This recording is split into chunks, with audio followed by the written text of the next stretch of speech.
Hey, Washington football fans, welcome back. I'm here to tell you, and anybody that'll listen, that Aaron Rodgers needs the Washington football team more than they need him. Now, this is all if Aaron Rodgers is worried about his legacy. If he wants to solidify a place among the GOATs, he needs the Washington football team. Now, for the record, I think Aaron Rodgers, I think he's the most gifted quarterback of all time. I mean, Pat Mahomes is moving towards that, but Aaron Rodgers, as far as playing the position, making reads, moving the ball, lifting the team around him, he has the arm talent to put the team on his back in a way that few other quarterbacks have been willing to do. But it's sad to say, a quarterback's legacy is about wins, specifically Super Bowl wins. And to this point, Aaron, he's only got one. When people look back, there's going to be a long list of guys that people are going to argue that are better just because they have more rings. Listen, I'm not trying to piss off old heads, and I have the utmost respect for these great Hall of Famers that helped elevate and advance the game. But could Roger Staubach, Bob Greasy, Jim Plunkett, hell, even Terry Bradshaw, could they do the things that Aaron Rodgers could do? And you're going to have people saying it, but are Big Ben and Eli really better quarterbacks of his time than Aaron is? Now, he's got some options, like, sure, he can follow Peyton's lead and he can be happy just going somewhere and just getting one more.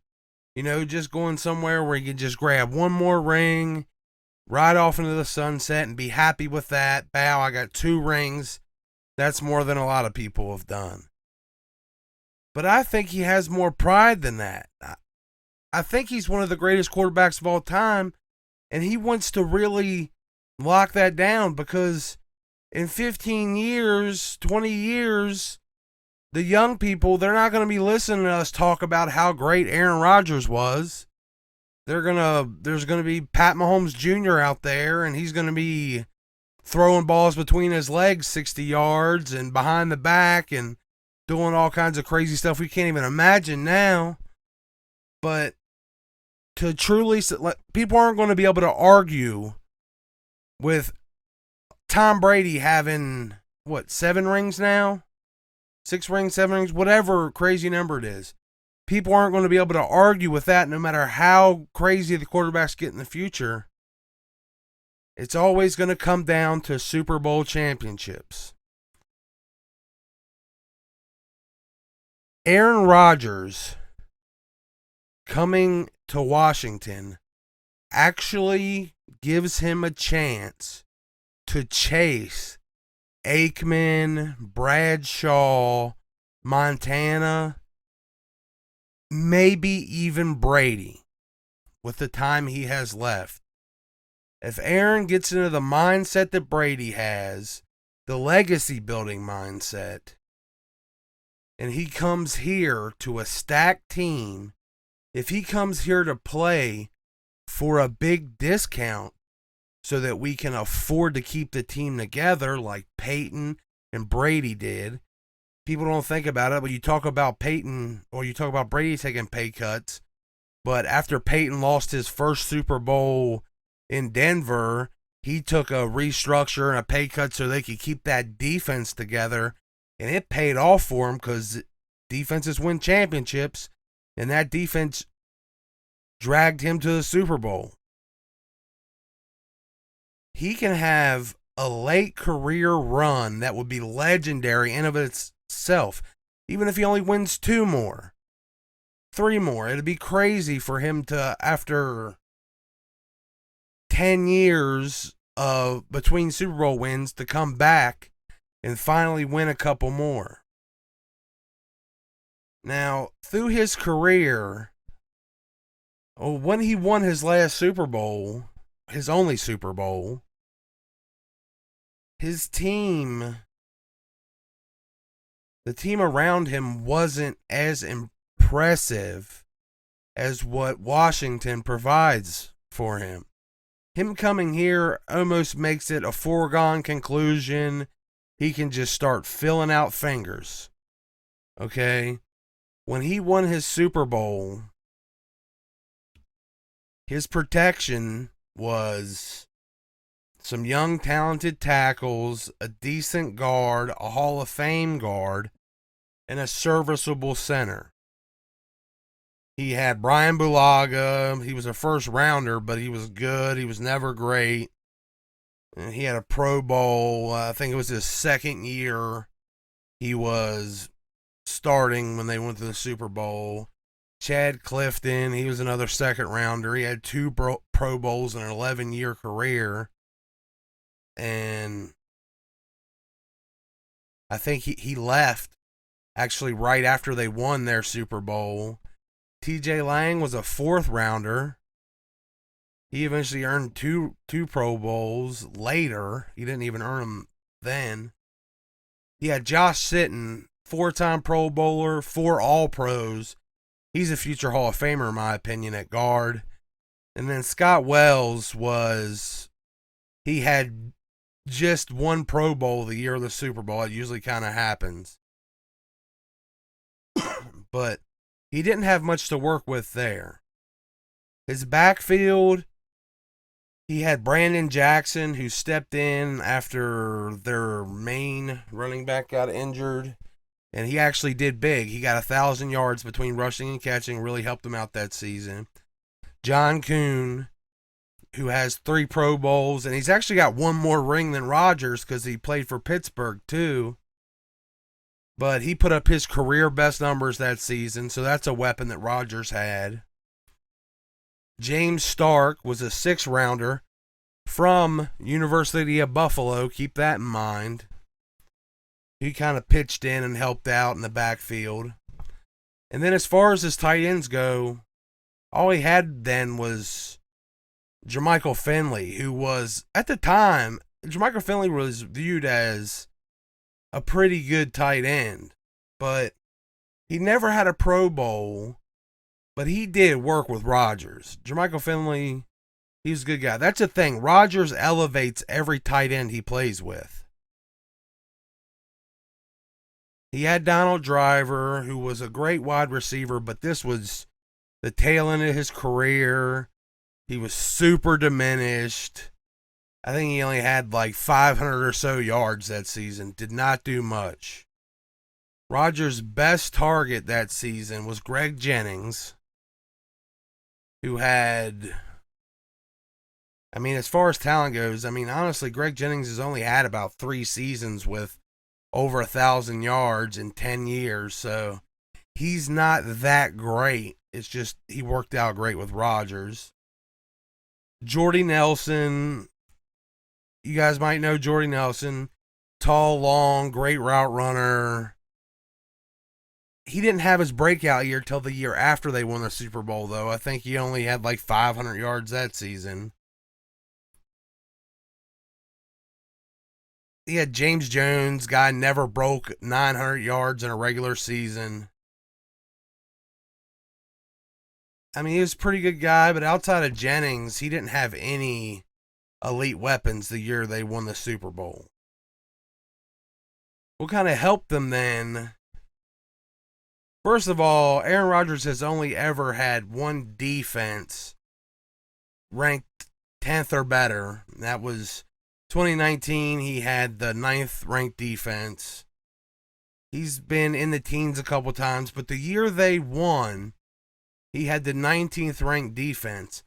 But there were players on that team that played well above that in the perfect situations to keep them competitive. Like these players, it wasn't like an overall defensive production thing. It was just very opportune times that they played perfect defense. Like BJ Raji as the nose tackle, he actually had his most impactful year, the year they won the Super Bowl, the best year of his career. Raji didn't stay around long, but he was definitely at his peak the year they won the Super Bowl.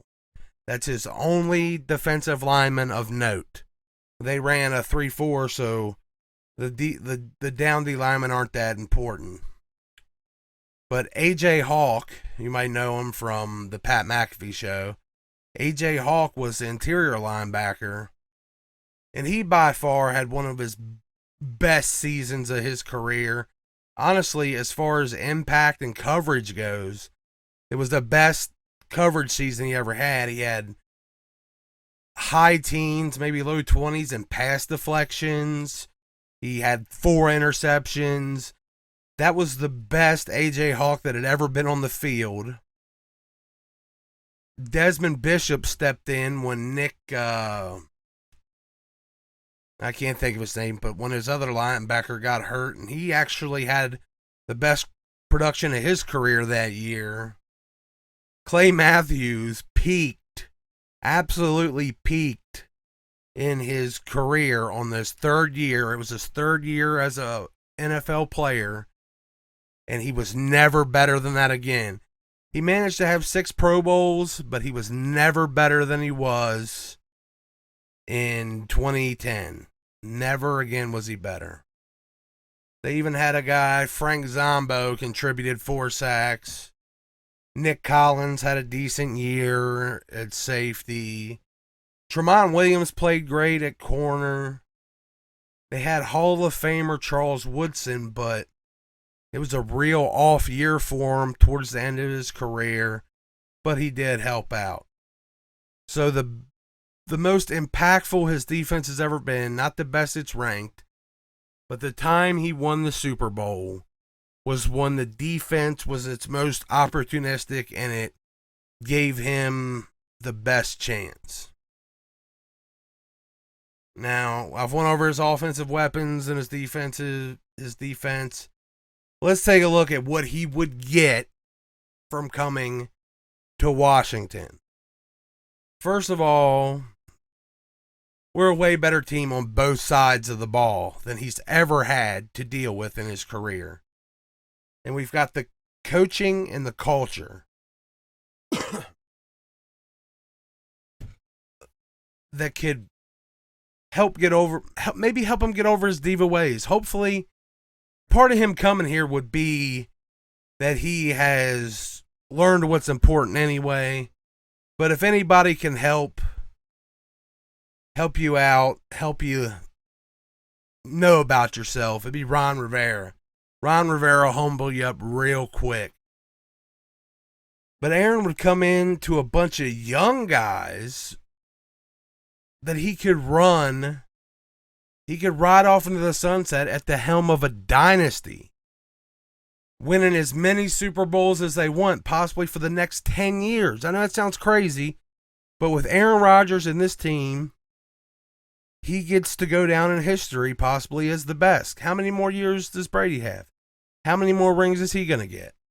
We got a lot of these guys on rookie contracts, and if he takes reasonable money like Tom Brady's done, we can afford to keep the team together the way we draft. It could be a long time that we're winning. So as I'm looking at it, next year's starting line, what he would have protecting him, hopefully second round pick Sam Cosmi starts a tackle. This guy's got so much potential. I thought he was a late first round pick. He does need some refinement, but he's a lot better than the average left tackles that he's better than Brian Bulaga in my opinion. I know he hasn't played yet, but just his skill set, his athleticism, the tape in college doesn't show him that bad. He just needs some refinement. So I think he could definitely be better than Bulaga. And I know that's going to piss off some Packers fans. Well, I mean, Packers fans probably won't listen to this, so it doesn't matter. And then Sadiq Charles. Sadiq Charles was injured in his rookie year, but he was a guy that we drafted that had tremendous upside. He only slipped because of off-field questions. They question his work ethic, stuff like that. I think we've kind of figured out that's not an issue here. So possibly I would look for him to take over from Morgan Moses. Brandon Sheriff, he's on the franchise tag. He matches Josh Sitton. Then Aaron's got another Hall of Fame guard in front of him. We got Eric Flowers back. There's your other guard right there. He's a high-quality starting guard in the NFL, especially when he's playing in Washington. Then we have Chase Roullier at center. He's massively underrated. He's a high-quality player at the position. Even if these guys don't start, I think they should start by the time Rodgers gets here.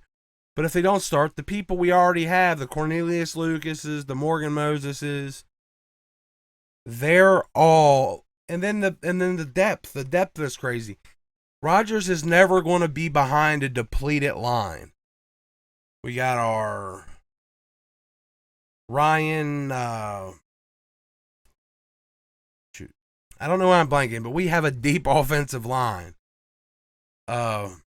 He's never going to be in a bad situation. We got we got Keith Oshmel that we drafted that's got the versatility of center and guard. We got Wes Martin. We got Wes Schweitzer. That's what I was looking for, Wes Schweitzer.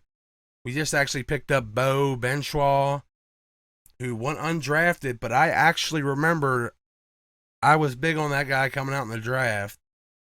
So he still has some potential. The offensive line, better than he's had to work with.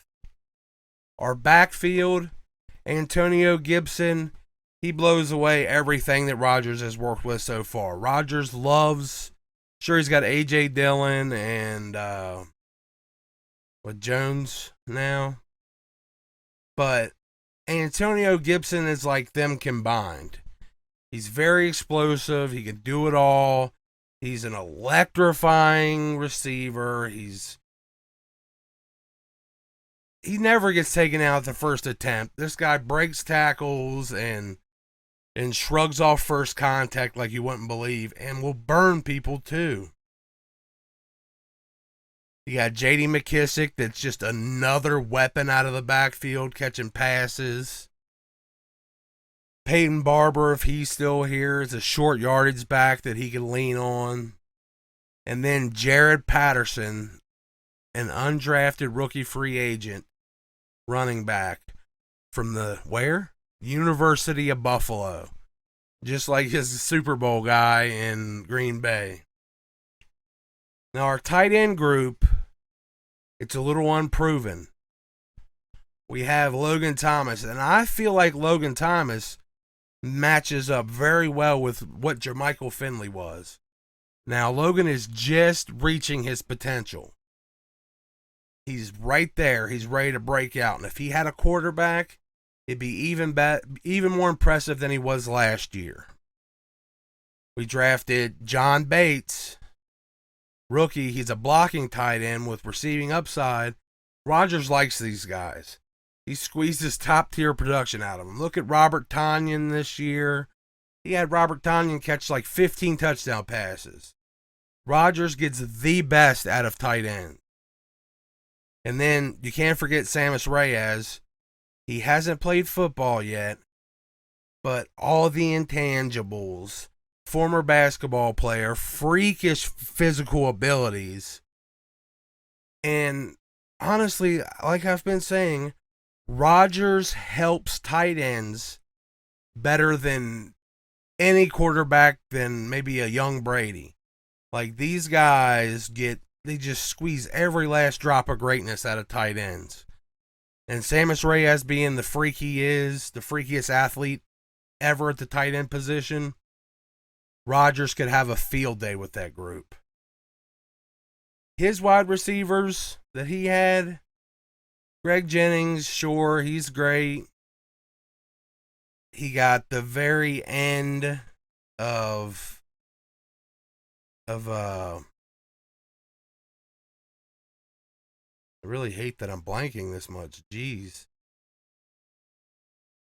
But he got the very Donald Driver, the very end of Donald Driver. And of course he had Jordy Nelson, who was a really, really good wide receiver.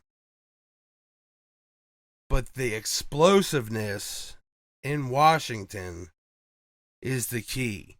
He's got Terry McLaurin. You can't get a more rounded wide receiver. Perfect routes, can contested catch or burn you. Anything you want in a wide receiver, Terry McLaurin can do. He's only 6'1", but he can jump ball with the best of them. You're not going to put a ball near him that he's not going to come down with. Just the way he is. Curtis Samuels, explosive offensive weapon from everywhere on the field. Backfield, slot, wide out, and he's a yak machine. Like, this is the guy that makes Aaron Rodgers' job super easy. We just added Curtis Samuels. He makes his job a walk in the park. He kind of had that, like, that's the way Greg Jennings started out, or James Jones. I can't think of which one. Maybe it was Jennings. It was either Jennings or Jones, but they started out as this kind of slot yak guy. Well, he's got that in Curtis Samuels in the 2.0 version.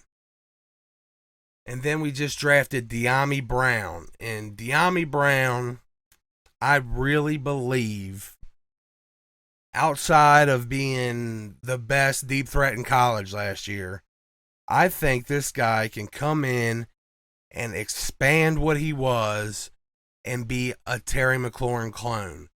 It'll be like having two Terrys on the field. The things these guys can do, it's going to be ridiculous. He's always going to have an open receiver. He's always going to have somewhere to go. Then you throw in Adam Humphries that we signed, solid slot possession guy. We drafted Dax Milne, who I think would be the perfect replacement for Humphries. Just get younger, no injury concerns. Sharp route runner. Understands leverage. Could offer more than Humphries from the jump. On the low side, think of Brian Hartline. But with Rodgers throwing to him, this guy could be like Wes Welker or Jordy Nelson. He could be like that. And then we got, third-year guy, Kelvin Harmon, coming off a very bad injury.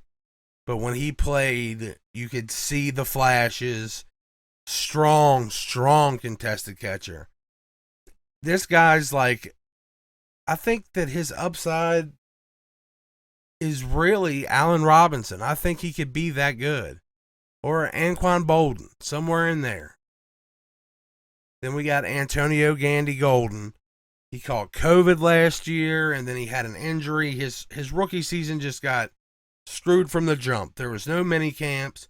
He was a guy that needed the development, but this year he's going to get it, and it's just more weapons that he would have. It's a ridiculous amount of weapons he'd have.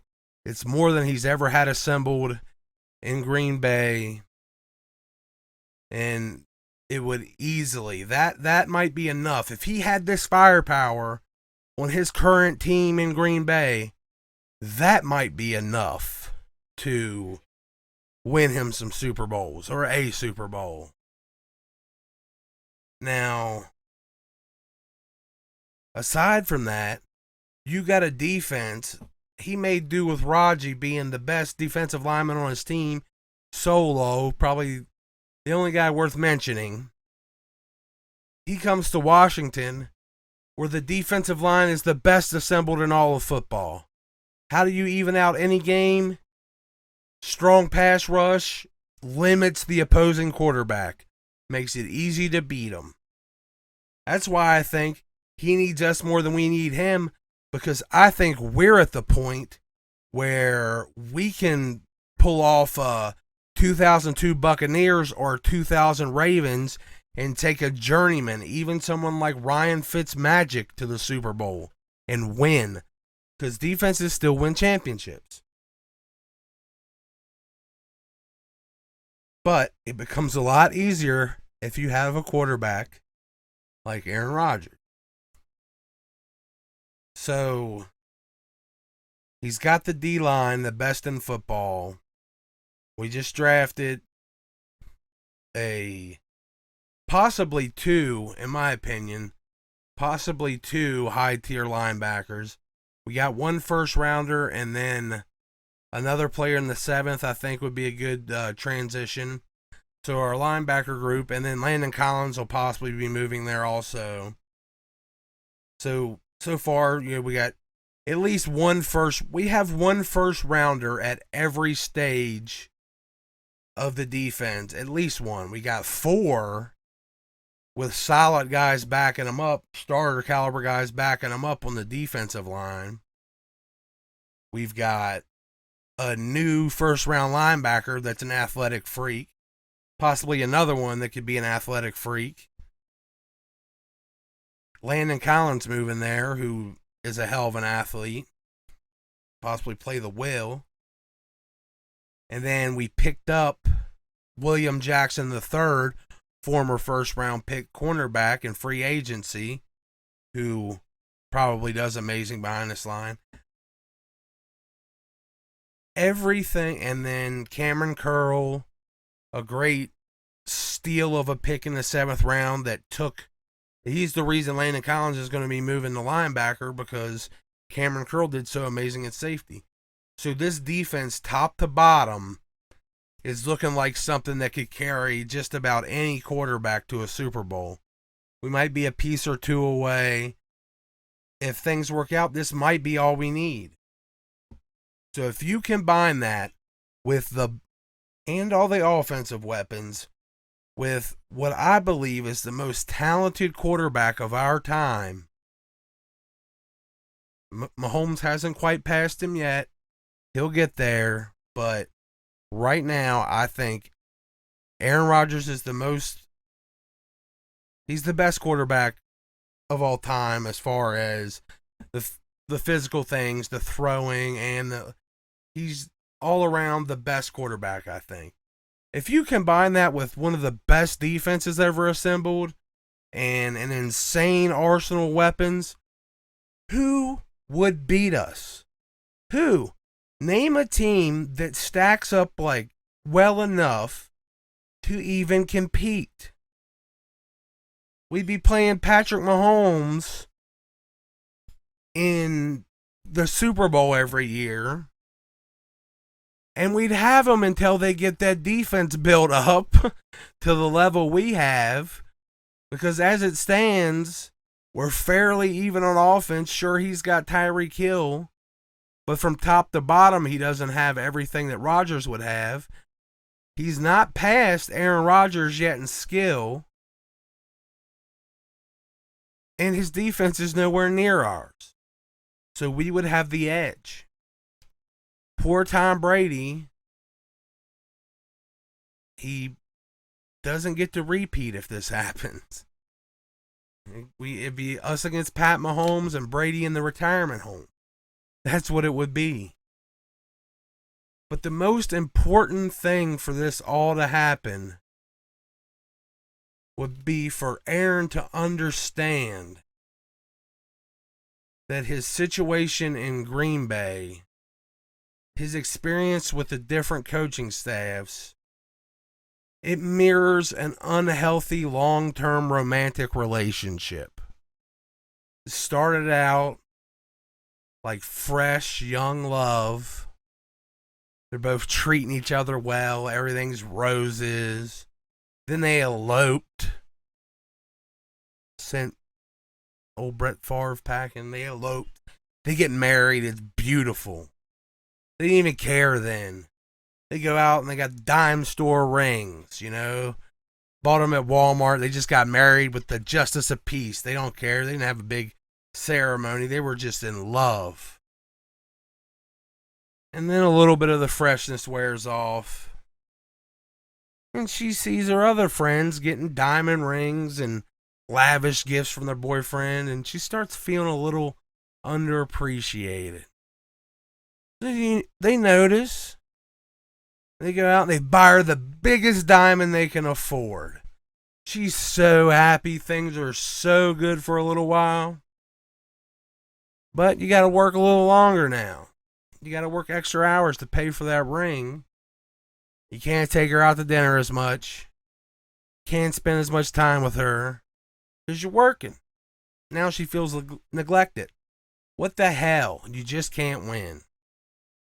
Then you forget her birthday.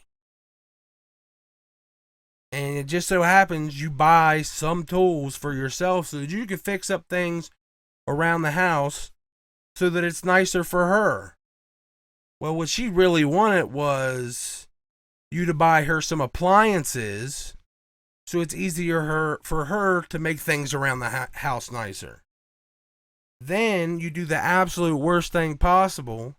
You hire a cute young housekeeper. She's nowhere near as beautiful as your wife. And you love her, but she's fresh, and she's new, and she laughs at your dumb jokes. Your wife is pissed. You didn't ask her to hire her. She's convinced you're trying to replace her with the housekeeper. And on your anniversary, she throws a party with all your friends and family. She gets drunk and she tells everybody she wants a divorce and she tries to fuck your brother. Now, the real problem with that relationship is it was pretty one-sided from the start. Rodgers, in that case, is a trophy wife that only contributed physicality. Well, physically. He only contributed physically. And the relationship was ruined. Now, hopefully, he learns from it. He looks at his next relationship as a partnership. He looks for someone who's stable. Someone that's an actual equal. Someone that offers as much to him as he does to them. And wants to build success with him.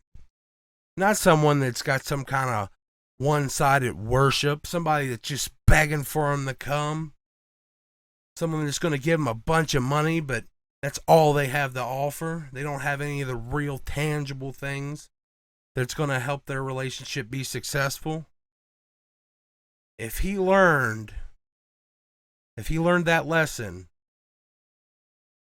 and he's interested in leaving a legacy that will last as long as Tom Brady's, he'll be ready to settle down with Mr. Wright. The Washington Redskins, a Washington football team. Mr. Wright. If not, well, we all know chicks can't resist an asshole that acts like they want nothing to do with them. So, yeah, he needs the Washington Redskins a lot more than we need him. If you like the video, share, comment, subscribe. Tell Aaron Rodgers he's not good enough for Washington. Peace.